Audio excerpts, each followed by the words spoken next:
With the success of Star Wars, many companies were scrambling to get merchandise out.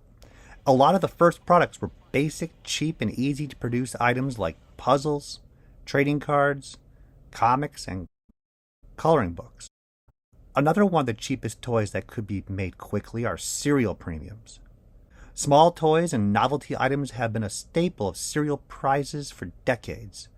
With the success of Star Wars, a cereal tie-in was absolute. In 1977 and 1978, General Mills produced a variety of Star Wars premiums for their cereal of Cocoa Puffs, Trix, Lucky Charms, and many others. The premiums included stickers, trading cards, and even small cutout Star Wars vehicles.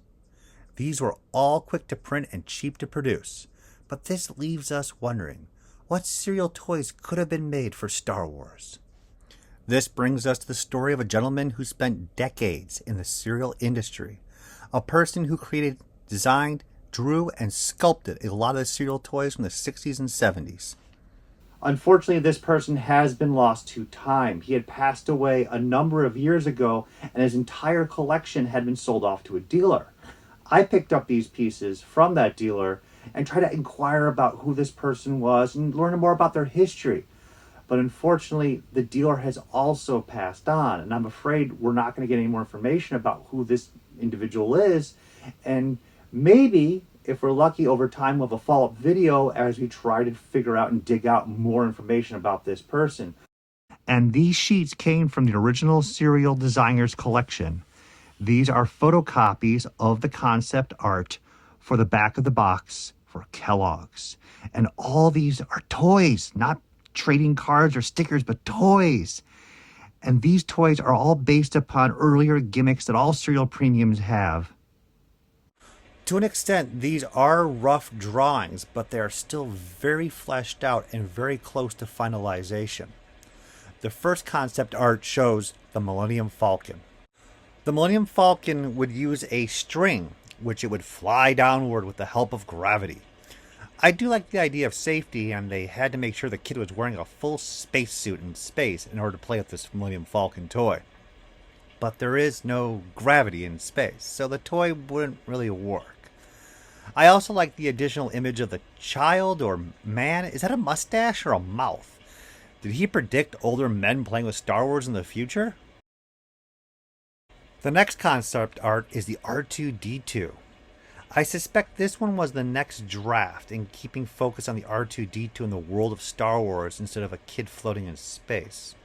The R2-D2 is a classic ramp walker toy.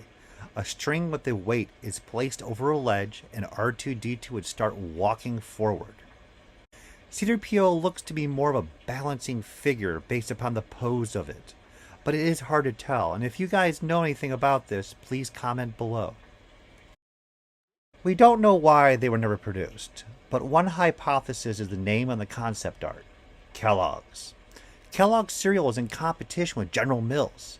Kellogg's produced such cereals as Fruit Loops, Rice Krispies, Frosted Flakes, Corn Flakes.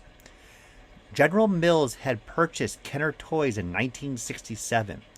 General Mills being a producer of cereal as well as the owner of Kenner Toys, which owned the license to produce Star Wars toys, Kellogg's probably never had a shot at obtaining the Star Wars license. This is all conjecture, but it is pretty sound. It is possible the gentleman was working with Kellogg's at this time, and this was the pitch piece with Kellogg's to get that license. It is a shame that these were never produced. They would have been the first toys for the Star Wars franchise, even beating out Kenner's action figures by months. But now they're just part of that long list of unproduced toys that we can all dream of.